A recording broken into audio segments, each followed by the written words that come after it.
I'm here with Richard Ashfield, Director of Rugby at Stanford University in Palo Alto. Richard, can you tell us a little bit about your background? So I'm originally from Northern Ireland. Played rugby all growing up.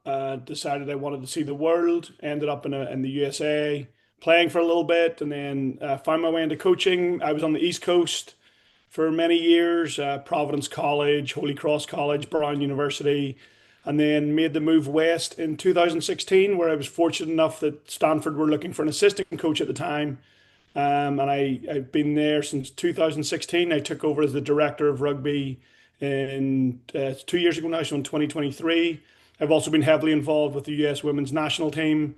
I was with them for 8 years and was the interim head coach for about 18 months before I took over at Stanford full time. So a lot of coaching, a lot of playing, pretty much a lot of rugby. Three kids now that all play rugby, a wife who played rugby. So pretty much it's most of my life is taken up by rugby in some way or another. And tell me about your rugby program at Stanford. We're one of the oldest programs on campus. We've been there continuously since 1906, so coming up on 120 years. We're kind of unique that we are one rugby club with two teams. We have a men and a women's program, both overseen by myself, the director, and we have a full-time assistant coach, and Irene Gardner. And we're fortunate enough that our rugby alumni created an endowment many years ago in the 90s to set Stanford Rugby up for success. So we have our own rugby facility dedicated only to rugby, our own clubhouse, like I say, two full-time staff, full-time athletic trainer. We also have part-time staff. We have about 75 to 80 active players across both teams. We train 3 times a week. We get varsity gym access. So we're able to do a lot of really good things on campus. We've got a pretty good stamp on the campus because there's so many of us, and we're slightly more elevated than most club sports. However, being a club sport, we do have the challenges of we don't get admission slots, we don't get class pick preferences, but we are treated very well by the university when it comes to facilities and resources and support once the students are on campus. Winter, so we go year round. We are a quarter school, which means we come back in late in the autumn, so towards the end of September. And our competitive season runs from January until right around the end of April, depending on how successful we are. And we play 15s from January into March, and then we'll transition over to sevens for the remainder of the school year. So that's kind of, guess, in a snapshot, that's our program. Super. What division do your teams play in, and have you won any honors recently? So we play in CRAA D1A, both the men and the women. Our women are current 15s national champions, and this past weekend they won the sevens national championship as well for their division. Um, our men also play in D1A. They aren't quite as successful.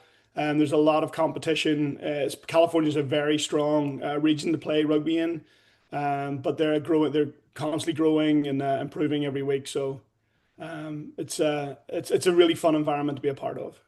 Thank you. Tell me about your international players and their role on the team. So we get a real mix of players who have not played rugby before. We have some players that have really done very little athletic pursuits.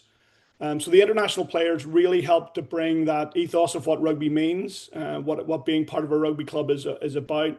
They help with the leadership. They help with the coaching to help drive our messages because they have that understanding. So we tend to, especially if they've come with years and years of experience, coming in as a freshman, you instantly help to drive the culture and direction of the club along with the coaching staff and some of the upperclassmen. So it's really important for us. Rugby is a really unique sport, and the camaraderie and the with your opponents and as well as with your teammates.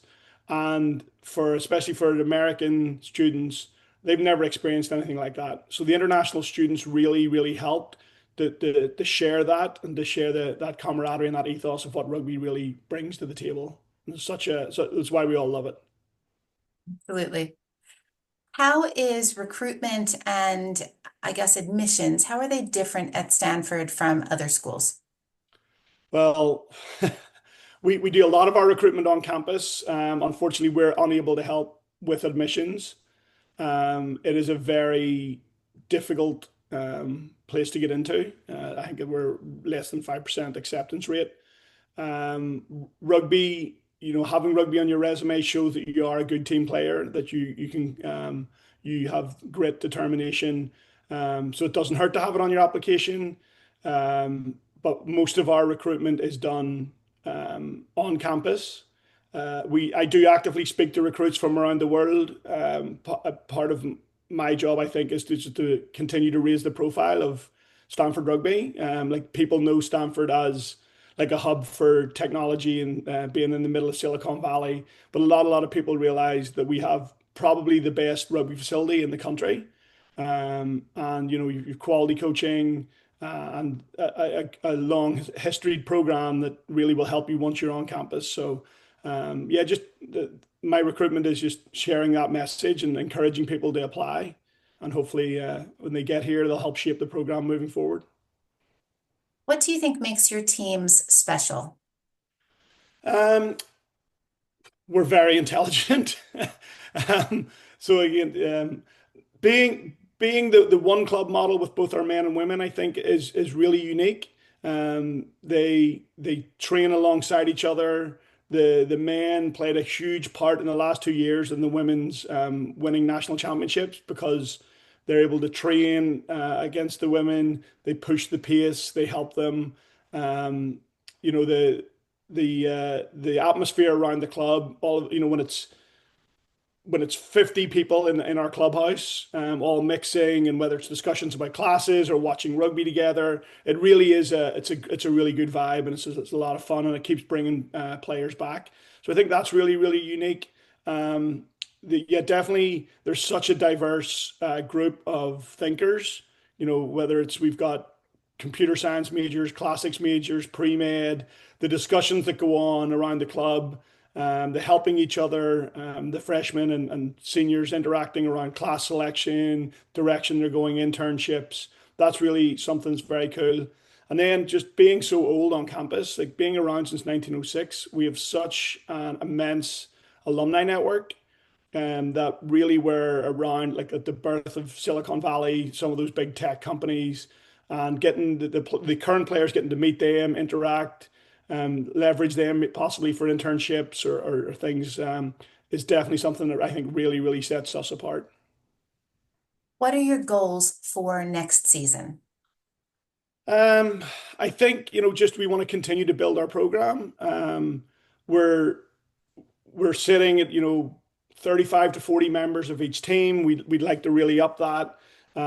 We need to work and keep adjusting our strategies around recruitment and retention. Stanford is an academically very rigorous place, so it's easy for our players to, once things get hard in the classroom, that rugby starts to take a back seat. And we want to support them, whether that's through being flexible in our schedules, making sure that they're aware of resources on campus or even within the club that can really help them. So that's huge. And making sure that we have that right balance of it's a fun environment, it's a challenging environment, it's structured, it ticks all the boxes that really makes them want to come back 3 times a week and give up that time and dedicate their time to it. So and getting that balance right is a constant sort of battle for us and the coaching staff. So I think that's something that's really important for us moving forward. Can you talk a little bit about the difference between scholarships and financial aid?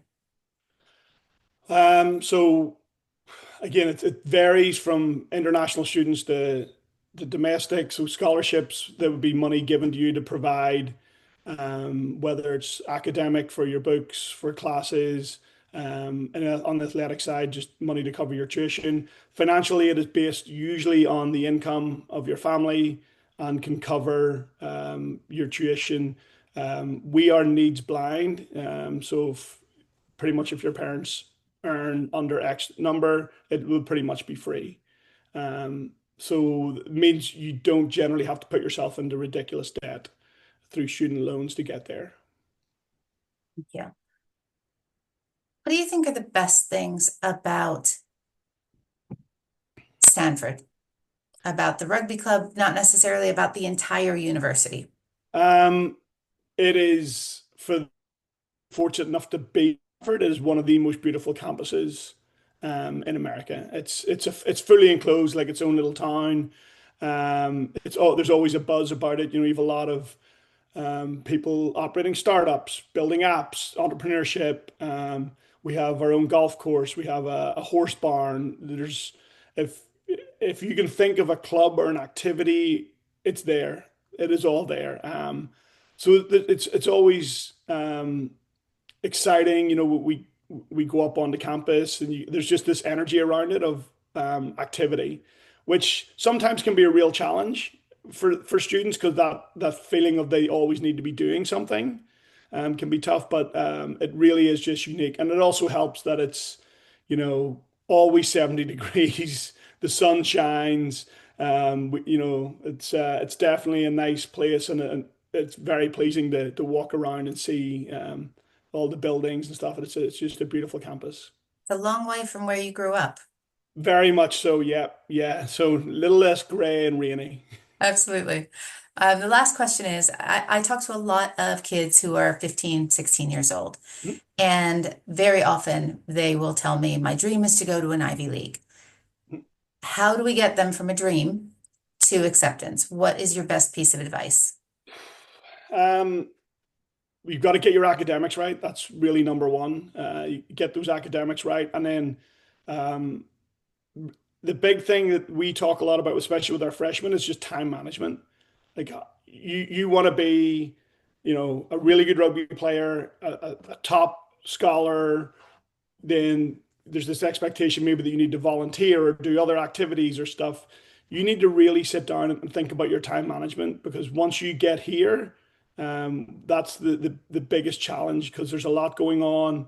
Making sure you're setting the timer aside to get the balance right in your life, and I think that's really important. And if you can start doing that at a younger age, I think once you make that transition to, so these schools are academically rigorous. Let's make sure you're setting yourself up and it's not a shock to your system when you get here that all of a sudden you need to put maybe some extra time in, but you want to have time with your friends or play a sport. I think that's a really important piece to start to think about a little younger. That's really helpful. Thank you so very much. Okay, thank you.